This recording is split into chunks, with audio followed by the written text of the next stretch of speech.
ಎಲ್ರಿಗೂ ನಮಸ್ಕಾರ. ಈ ಒಂದು ಪತ್ರಿಕಾಗೋಷ್ಠಿಯನ್ನು ನಮ್ಮ ಬಿಜೆಪಿಯ ಜಿಲ್ಲಾಧ್ಯಕ್ಷರಾದಂಥ ಇಂದ್ರೇಶ್ ಅವರು ಉಪಸ್ಥಿತರಿದ್ದಾರೆ. ಅವರಿಗೆ ಸ್ವಾಗತವನ್ನು ಕೊಡ್ತೇನೆ. ಹಾಗೆಯೇ ರಾಜ್ಯ ಕಾರ್ಯಕಾರಿಣಿ ಸದಸ್ಯರಾದಂತಹ ಡಾಕ್ಟರ್ ಸಿದ್ದರಾಮಯ್ಯನವರಿದ್ದಾರೆ, ಅವರಿಗೂ ಕೂಡ ಸ್ವಾಗತವನ್ನು ಕೊಡ್ತೇನೆ. ಜಿಲ್ಲಾ ವಕ್ತಾರರಾದಂತಹ ಸಿ.ಟಿ. ಮಂಜುನಾಥ್ ಅವರಿದ್ದಾರೆ, ಅವರು ಕೂಡ ಸ್ವಾಗತವನ್ನು ಕೊಡ್ತಾ, ನಿತ್ಯಾನಂದನ್ ಅವರು ಮಾಜಿ ಎಸ್.ಸಿ. ಮೋರ್ಚಾ ಜಿಲ್ಲಾಧ್ಯಕ್ಷರು ಉಪಸ್ಥಿತರಿದ್ದಾರೆ, ಅವರು ಸ್ವಾಗತವನ್ನು ಕೊಡ್ತಾ, ನಾನು ಜಿಲ್ಲಾ ಪ್ರಧಾನ ಕಾರ್ಯದರ್ಶಿ ನಾನು ಕೂಡ ಇಲ್ಲಿ ಉಪಸ್ಥಿತಿದ್ದೀನಿ. ಹಾಗೂ ಎಲ್ಲ ಮಾಧ್ಯಮ ಮಿತ್ರರಿಗೂ ಸ್ವಾಗತವನ್ನು ಕೊಡ್ತಾ, ಈ ಒಂದು ಪತ್ರಿಕಾಗೋಷ್ಠಿಯನ್ನು ನಮ್ಮ ಜಿಲ್ಲಾಧ್ಯಕ್ಷರಾದಂಥ ಇಂದ್ರೇಶ್ ಅವರು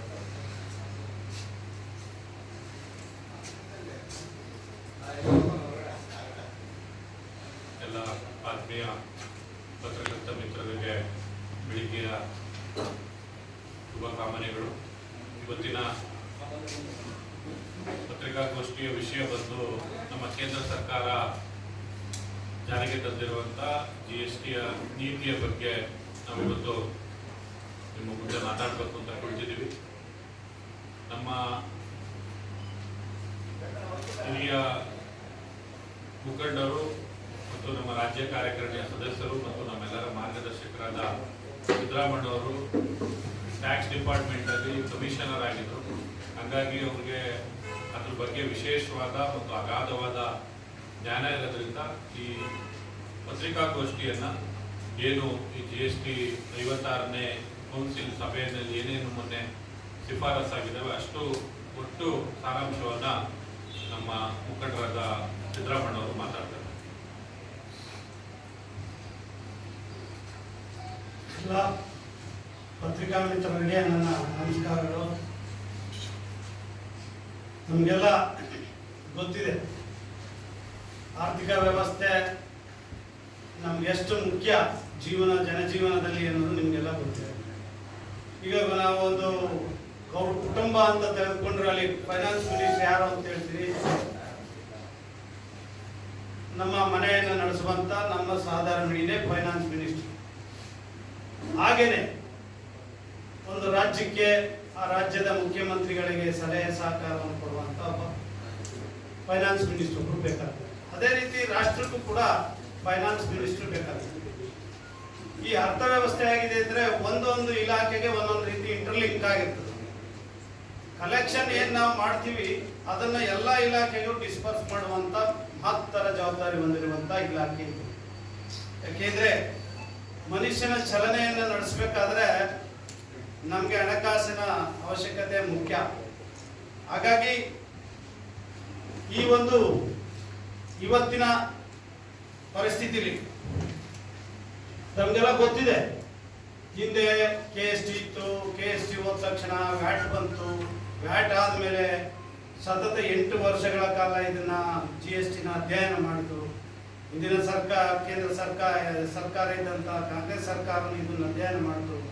ಇದಕ್ಕೆ ಒಂದು ರೂಪವನ್ನು ಕೊಡಲಿಕ್ಕೆ 1/7/2017ರಲ್ಲಿ ಇದಕ್ಕೆ ಜಾರಿಗೆ ಬರಲಿಕ್ಕೆ ಸಾಧ್ಯ ಆಯಿತು GST. ಅಲ್ಲಿವರೆಗೂ ವ್ಯಾಟ್ ಇತ್ತು, 2000ರಿಂದ 2017ವರೆಗೂ ವ್ಯಾಟ್ ಇತ್ತು, ಅದಕ್ಕಿಂತ ಹಿಂದೆ KST.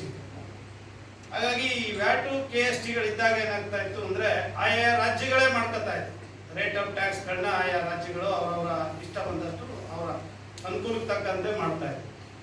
ಹಾಗಾಗಿ ಇದೇನಾಗ್ತಾ ಇತ್ತು ಅಂತ ಅಂದ್ರೆ ಹೊರದೇಶದ ಇನ್ವೆಸ್ಟ್ ಮಾಡುವಂತ ಜನ ರಾಷ್ಟ್ರಕ್ಕೆ ಬರ್ತಾ ಇರಲಿಲ್ಲ. ಮತ್ತೆ ನಮ್ಮಿಂದ ಹೋಗ್ಬೇಕಾದ್ರೆ ಏನು ನಾವು ಹಿಂದೆ ಪ್ರೈವೇಟೈಸೇಷನ್, ಲಿಬರಲೈಸೇಷನ್, ಗ್ಲೋಬಲೈಸೇಷನ್ ಅಂತ ಏನು ಹೇಳ್ತಾ ಇದ್ವಿ, ಇದಕ್ಕೆ ನಾವು ಕಾಂಪೀಟ್ ಮಾಡಬೇಕಾದ್ರೆ ಈ ರೀತಿಯ ಬದಲಾವಣೆಗಳು ನಮ್ಗೆ ಮುಖ್ಯ. ಬದಲಾವಣೆ ಮನುಷ್ಯನ ಈ ಪ್ರಕೃತಿಯ ಧರ್ಮದಲ್ಲಿ ಅದೊಂದು ಬದಲಾವಣೆ, ಒಂದು ನಿತ್ಯ ಇದು ಉದ್ಯೋಗ. ನಿತ್ಯ ಬದಲಾವಣೆ ನಾವು ನೋಡ್ತಾ ಇರ್ತೀವಿ. ಜೀವನದಲ್ಲಿ ನಾವು ಬದಲಾವಣೆ ಆಗ್ತೀವಿ, ಸಮಾಜ ಬದಲಾವಣೆ ಆಗ್ತದೆ, ಪ್ರಕೃತಿ ಬದಲಾವಣೆ ಆಗ್ತದೆ. ಈ ರೀತಿ ಬದಲಾವಣೆ ಒಂದು ಶಾಶ್ವತವಾದ ಒಂದು ವಸ್ತು. ಹಾಗಾಗಿ ಏನು ಸುಮ್ಮನೆ ಸ್ಕೆಲ್ಟಲ್ ಏನೋ ಮಾಡಿದ್ರು ಕಾಂಗ್ರೆಸ್ ಸರ್ಕಾರ, ಅದಕ್ಕಿನ್ನೂ ಇದು ಕೊಟ್ಟಿರಲಿಲ್ಲ, ರೂಪಾಯಿ ಇರಲಿಲ್ಲ. 14ರಲ್ಲಿ ನಮ್ಮ ಹೆಚ್ಚಿನ ಪ್ರಧಾನಮಂತ್ರಿಗಳು ಅಧಿಕಾರ ವಹಿಸಿದ ತಕ್ಷಣ ಇದಕ್ಕೆ ಒಂದು GST ಏನು ಗೂಡ್ಸ್ ಸರ್ವಿಸ್ ಟ್ಯಾಕ್ಸ್ಗೆ ಇದಕ್ಕೆ ಒಂದು ರೂಪ ಕೊಡಬೇಕು, ಒಂದು ಯೂನಿಫಾರ್ಮ್ ಯೂನಿಫಾರ್ಮಿಟಿ ತರಬೇಕು. One nation one tax system one market ಮಾಡಿದಾಗ ನಮಗೆ ಹೊರದೇಶದಿಂದ ಬರುವಂತ ಅವಕಾಶ ಇರ್ತದೆ ಮತ್ತು ನಮ್ಮ ಒಂದು ರಾಜ್ಯದಿಂದ ಇನ್ನೊಂದು ರಾಜ್ಯಕ್ಕೆ ಗೂಡ್ಸ್ಗಳು ಹೋಗ್ಲಿಕ್ಕೆ ಈಸಿ ಆಗ್ತದೆ. ಹಿಂದೆ ಏನಾಗ್ತಾ ಇತ್ತು, ಚೆಕ್ ಪೋಸ್ಟ್ಗಳಿದ್ದು, ಪ್ರತಿಯೊಂದು ರಾಜ್ಯದಲ್ಲೂ ಚೆಕ್ ಪೋಸ್ಟ್ ಇದ್ದು ವೆಹಿಕಲ್ಗಳನ್ನ ತಡೆ ಹಿಡಿತಾ ಇದ್ರು. ಆಯಾ ರಾಜ್ಯಗಳಲ್ಲಿ ಟ್ಯಾಕ್ಸ್ ಏನೇನಿದೆ ಅದನ್ನ ಕಲೆಕ್ಟ್ ಹೋಗ್ತಾ ಇದ್ರು. ಹಾಗಾಗಿ ವ್ಯಾಪಾರಸ್ಥರಿಗೂ ತೊಂದರೆ ಆಗ್ತಾ ಇತ್ತು, ಮಾರ್ಕೆಟ್ ಅಲ್ಲಿ ಒಂದು ರೀತಿ ಹವಾಕ್ ಆಗ್ತಾ ಇತ್ತು. ಅದನ್ನೆಲ್ಲ ತಡೆ ಹಿಡಿಲಿಕ್ಕೆ ಒನ್ ನೇಷನ್ ಒನ್ ಮಾರ್ಕೆಟ್ ಒಂದು ಟ್ಯಾಕ್ಸ್ ಸಿಸ್ಟಮ್ ನ ಪ್ರಧಾನಮಂತ್ರಿಗಳು ಇದಕ್ಕೆ ಸುಮಾರು 7-8 ವರ್ಷಗಳ ಕಾಲ ಸತತ ಅಧ್ಯಯನ ಮಾಡಿದ ತಕ್ಷಣ 1/7/2017 ಜಾರಿಗೆ ಬಂತು.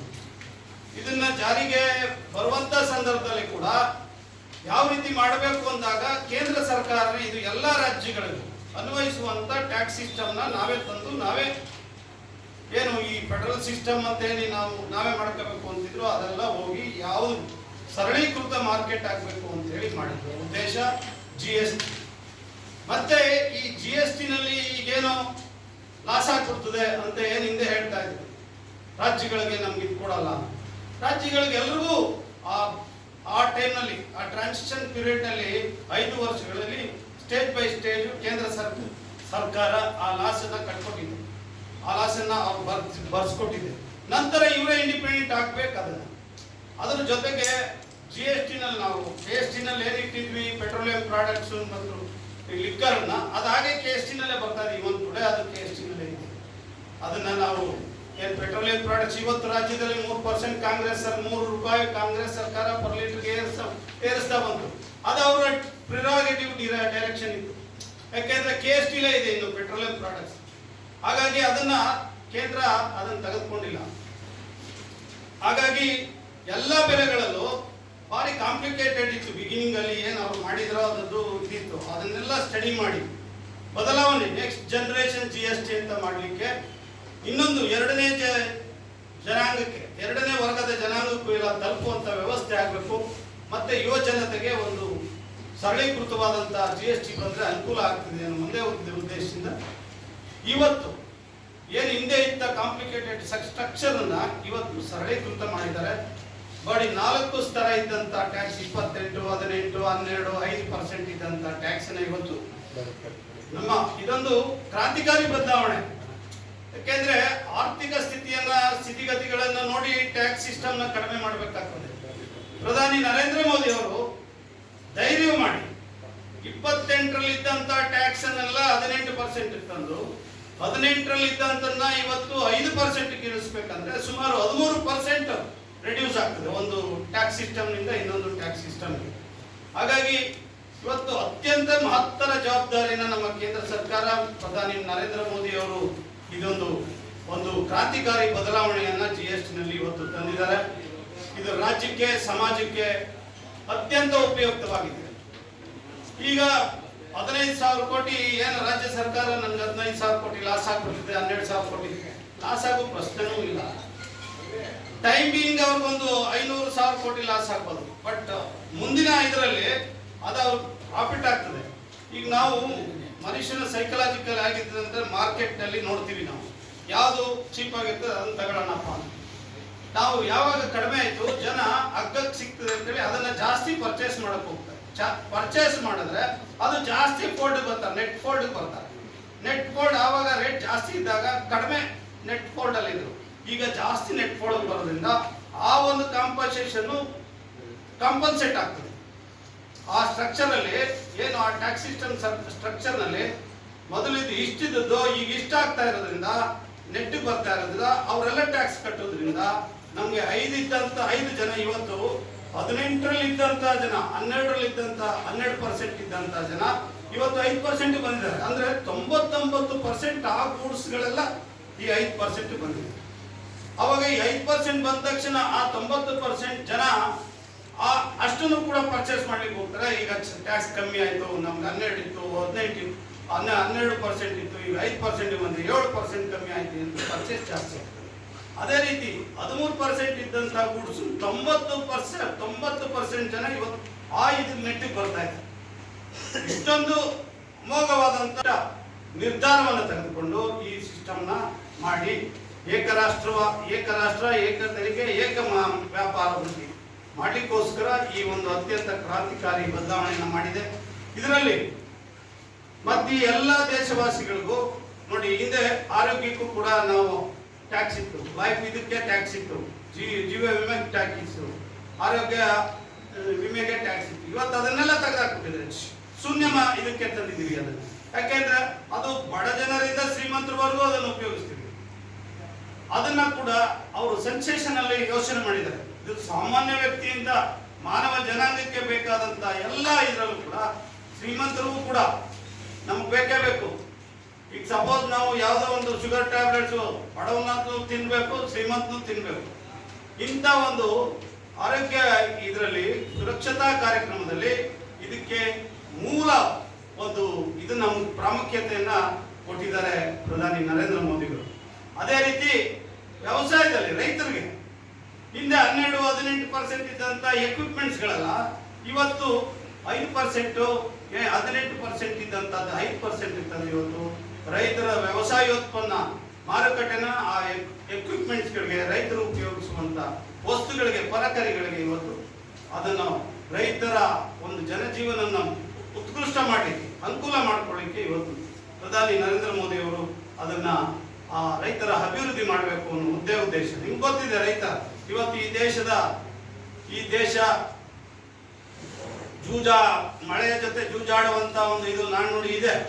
ಅಂತ ಒಂದು ಇದರಲ್ಲಿ ಹೈ ಟ್ಯಾಕ್ಸ್ ಹಾಕಿದಾಗ ರೈತನ ಇದಕ್ಕೆ ಯಾವುದೇ ಒಂದು ಎಕ್ವಿಪ್ಮೆಂಟ್ ಸಿಗ್ತಿರ್ಲಿಲ್ಲ. ಇವತ್ತು 5% ತಂದು ಅದನ್ನು ಇಡಿಸಿರೋದ್ರಿಂದ ಇವತ್ತು ಇದನ್ನ ಪರ್ಚೇಸ್ ಮಾಡಲಿಕ್ಕೆ ರೈತ ಅನುಕೂಲ ಆಗ್ತದೆ. ಅದ್ರ ಜೊತೆಗೆ ಸ್ಟೇಟ್ನವರು ಅದಕ್ಕೆ ಸಬ್ಸಿಡಿ ಕೂಡ ಕೊಟ್ಟಿದ್ದಾರೆ.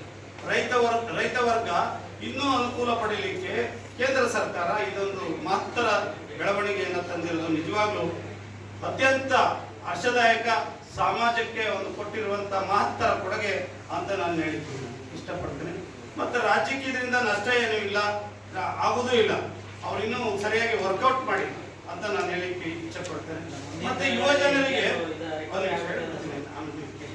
MSMEಗಳು, ಈ ಇಂಡಸ್ಟ್ರಿಗಳು ಯಾವಾಗ ರಾ ಮೆಟೀರಿಯಲ್ಗಳಿಗೆ, ಈಗ ಸಪೋಸ್ ರೈತರು sulphuric acid, potassium, ammonium purchase ಮಾಡ್ತಿದ್ರು, ಈಗ ಅವಕ್ಕೆಲ್ಲ ಟ್ಯಾಕ್ಸ್ ಕಡಿಮೆ ಆಗ್ಬಿಟ್ಟಿದೆ, ಎಕ್ಸಂಪ್ಷನ್ ಕೊಟ್ಬಿಟ್ಟಿದ್ದಾರೆ. ರಾ ಮೆಟೀರಿಯಲ್ ಬಂದ್ಬಿಟ್ರೆ ಅವಾಗ ಅವ್ರಿಗೆ ಹಾಕಿದ್ದಂತ 12-18% ಟ್ಯಾಕ್ಸ್ ಎಲ್ಲ ಇವತ್ತು ರೈತರಿಗೆ ಅನುಕೂಲ ಆಗುವಂತ ವ್ಯವಸ್ಥೆ ಆಗಿರೋದ್ರಿಂದ ಈ MSMEಗಳು ಏನು ಸ್ಮಾಲ್ ಅಂಡ್ ಮೀಡಿಯಂ ಎಂಟರ್ಪ್ರೈಸಸ್ ಇದ್ರು, ಅವರು ಈ ಟ್ಯಾಕ್ಸ್ ಸಿಸ್ಟಮ್ ನರಳ್ತಾ ಇದ್ರು. ಅದನ್ನ ಈಗ ಸರಳೀಕೃತ ಮಾಡೋದ್ರಿಂದ ಈ ಯುವ ಜನರಿಗೆ ಏನು MSMEಗಳು ಮಾಡೋ ಹೊರಟಂತ ಯುವ ಜನರಿಗೆ ಎನ್ಕರೇಜ್ ಕೊಟ್ಟಂತ ಒಂದು ಅವಕಾಶ ಇವತ್ತು ಎದ್ದು ಕಾಣಿಸ್ತಾ ಇದೆ ಇದರಲ್ಲಿ ಅಂತ ನಾನು ಹೇಳಿಕ್ಕೆ ಇಚ್ಛೆ ಪಡ್ತೀನಿ. ಅದೇ ರೀತಿ ಸಾಮಾನ್ಯ ವರ್ಗದಲ್ಲಿ ಈ ಚರ್ಮ ಕೈಗಾರಿಕೆಗಳಿರ್ಬೋದು, ಇನ್ನೊಂದು ಸಣ್ಣ ಪುಟ್ಟ ಗುಡಿ ಕೈಗಾರಿಕೆಗಳನ್ನು ಮಾಡದಂತ ಅವರು ಕೂಡ ಇವತ್ತು ಅದನ್ನು ಕೂಡ 12-5% ತಂದಿದ್ದಾರೆ. ಅದು ಕೂಡ ಇವತ್ತು ನಮ್ಮ ಕೆಳ ಮಧ್ಯಮ ವರ್ಗದವರಿಗೆ ಅನುಕೂಲ ಆಗುವಂತ ಒಂದು ವ್ಯವಸ್ಥೆನ ಪ್ರಧಾನಿ ನರೇಂದ್ರ ಮೋದಿ ಅವರು ಮಾಡಿದ್ದಾರೆ. ಇದೊಂದು ಕ್ರಾಂತಿಕಾರಿಕ ಬದಲಾವಣೆ. ಆರ್ಥಿಕವಾಗಿ ಜನರನ್ನ ಮೇಲೆ ಇರಬೇಕು, ಸಬ್ಕಾ ಸಾಥ್ ಸಬ್ಕಾ ವಿಕಾಸ್ ಅನ್ನುವಂತ ಒಂದು ಧೋರಣೆ ಮತ್ತು ಏನು ನಮ್ಮ ಮೂಲ ಮಂತ್ರ ಇದೆ ನಮ್ಮ ಪಕ್ಷದ, ಅದಕ್ಕೆಲ್ಲ ಇವತ್ತು ಅನುಕೂಲ ಮಾಡಿಕೊಟ್ಟಿದ್ದಾರೆ. ಅದ್ರ ಜೊತೆಗೆ ಪೆರಿಷಬಲ್ ಗೂಡ್ಸ್ ಅಂದ್ರೆ ಏನ್ ನಾವು ಆಹಾರದಲ್ಲಿ ಹಾಲು, ಮೊಟ್ಟೆ, ಸಕ್ಕರೆ ಇವೆಲ್ಲ ಕೆಲವೆಲ್ಲ ಗೂಡ್ಸ್ಗಳು ಪೆರಿಷಬಲ್ ಗೂಡ್ಸ್ ಇವತ್ತು ಏನು 0% ಟ್ಯಾಕ್ಸ್ ಇವತ್ತು ಮಾಡಿದ್ದಾರೆ. ಯಾಕೆಂದ್ರೆ ದಿನನಿತ್ಯ ನಾವೇನು ಉಪಯೋಗಿಸ್ತೀವಿ ಆಹಾರಕ್ಕೆ, ಅದೆಲ್ಲ ಇವತ್ತಿರೋದ್ರಿಂದ ಮೂಲ ನಾವು ರೈತರು ಅದು ಮನುಷ್ಯ ಯಾವುದೇ ಅದು ಉಪಯೋಗಿಸುವಂತಾಗಿ ನಾವು ಕಟ್ಟಬೇಕಾದ್ರೆ ಒಂದು ರೀತಿ ಕ್ಯಾಸ್ಕೇಡಿಂಗ್ ಎಫೆಕ್ಟ್ ಇತ್ತು. ಅಲ್ಲಿ ಹಾಕಿದ್ರೆ ನಾವು ಇಲ್ಲಿ ತಗೊಂಡ್ರೆ ತಿಂದ್ರೆ ಅಲ್ಲಿ ನಾವು ಕಟ್ಟಬೇಕು. ಇಂಥ ಒಂದು ಎಫೆಕ್ಟ್ ಅನ್ನ ಕಟ್ ಮಾಡಿದ್ದಾರೆ. ಆ ಚೈನ್ ಸಿಸ್ಟಮ್ ನ ಕಟ್ ಮಾಡಿ ಪ್ರಧಾನಿ ನರೇಂದ್ರ ಮೋದಿ ಅವರು ಅದಕ್ಕೂ ಕೂಡ ಅನುಕೂಲ ಮಾಡಿಕೊಟ್ಟಿದ್ದಾರೆ. ಹಾಗಾಗಿ ಇವತ್ತು ರಾಷ್ಟ್ರದ ಏಕತೆ, ಭದ್ರತೆ, ರಕ್ಷಣೆ ಈ ಮೂರಕ್ಕೆ ಏನು ಒತ್ತು ಕೊಡಬೇಕು ಇವತ್ತು ಸನ್ಮಾನ್ಯ ಪ್ರಧಾನಮಂತ್ರಿಗಳು ಇವತ್ತು ಒತ್ತು ಕೊಟ್ಟಿದ್ದಾರೆ. ಹಾಗಾಗಿ ರಾಷ್ಟ್ರ ಅಂದ್ರೆ ಇವತ್ತು ರಾಜ್ಯಗಳೆಲ್ಲ ಏಕತೆಯನ್ನ ಇವತ್ತು ಸೃಷ್ಟಿ ಮಾಡಿದ್ದಾರೆ ಅಂತ ಹೇಳಲಿಕ್ಕೆ ನಾನು ಇಷ್ಟಪಡ್ತೇನೆ. ಮತ್ತೆ ಏನು ಜವಳಿ ಉದ್ಯಮ ಇವೆಲ್ಲ ಇತ್ತು, ಇವತ್ತು ಅವೆಲ್ಲ 5% ಬಂದು 12 ಇತ್ತು, 18 ಇತ್ತು ಕೆಲವು ಕಡೆ, ಅದೆಲ್ಲವನ್ನು 5% ತಂದಿದ್ದಾರೆ. ಇವತ್ತು ಟೆಕ್ಸ್ಟೈಲ್ ಇಂಡಸ್ಟ್ರಿ ಎಷ್ಟು ನಿಮ್ಗೆ ಗೊತ್ತಿದೆ, ಮೊದಲು ಎಲ್ಲೆಲ್ಲಿತ್ತು ಟೆಕ್ಸ್ಟೈಲ್ ಇಂಡಸ್ಟ್ರಿಗಳು ಇವತ್ತು ಲಾಸಲ್ಲಿದೆ. ಅಂಥದ್ರಲ್ಲೂ ಕೂಡ ಅವ್ರಿಗೆ ಸಪೋರ್ಟ್ ಕೊಟ್ಟಿದ್ದಾರೆ, ಫ್ರೀಯಾಗಿ ಅವ್ರಿಗೆ ಇಂಟ್ರೆಸ್ಟ್ ಫ್ರೀ ಕೊಟ್ಟಿದ್ದಾರೆ. ಮತ್ತೆ ಇಂಟ್ರೆಸ್ಟ್ ಅವ್ರಿಗೆ ಕ್ಯಾಪಿಟಲ್ ವರ್ಕೌಟ್ ಮಾಡಲಿಕ್ಕೆ ಕ್ಯಾಪಿಟಲ್ ಅನ್ನ ಅವ್ರಿಗೆ ಅವಕಾಶ ಮಾಡಿಕೊಟ್ಟಿದ್ದಾರೆ. ವರ್ಕಿಂಗ್ ಕ್ಯಾಪಿಟಲ್ ತಗೋಬಹುದು ಬ್ಯಾಂಕ್ಗಳಲ್ಲಿ ಅಂತ. ಯಾಕೆಂದ್ರೆ ಈಗ ತಮಗೆಲ್ಲ ಗೊತ್ತಿದೆ, ಲಾಸ್ ಹಾಕಬಾರ್ದು ಇಂಡಸ್ಟ್ರಿಗಳು ಅಂತೇಳಿ. ಜವಳಿ ಉದ್ಯಮದಲ್ಲಿ ಪ್ರತಿಯೊಂದು ಅಂಗದಲ್ಲೂ ಕೈ ಹಾಕಿದ್ದಾರೆ. ಈ ಒಂದು GST ಅನ್ನ ತಂದಿರೋದು ಇವತ್ತು ಇದೊಂದು ಕ್ರಾಂತಿಕಾರಿ ಬದಲಾವಣೆ. ಪ್ರಧಾನಿ ನರೇಂದ್ರ ಮೋದಿ ಅವರು ಎಲ್ಲಾ ವರ್ಗದ ಜನರನ್ನ ಎಲ್ಲ ಇದನ್ನ ಕನ್ಸಿಡರ್ ಮಾಡಿ ಅವರು ಇದನ್ನ ಒಂದು ಮೂಲಭೂತವಾಗಿ ರಾಜ್ಯಕ್ಕೆ ಇವತ್ತು ರಾಷ್ಟ್ರಕ್ಕೆ 10,000 ಕೋಟಿ 15,000 ಏನು ಲಾಸ್ ಆಗಲ್ಲ.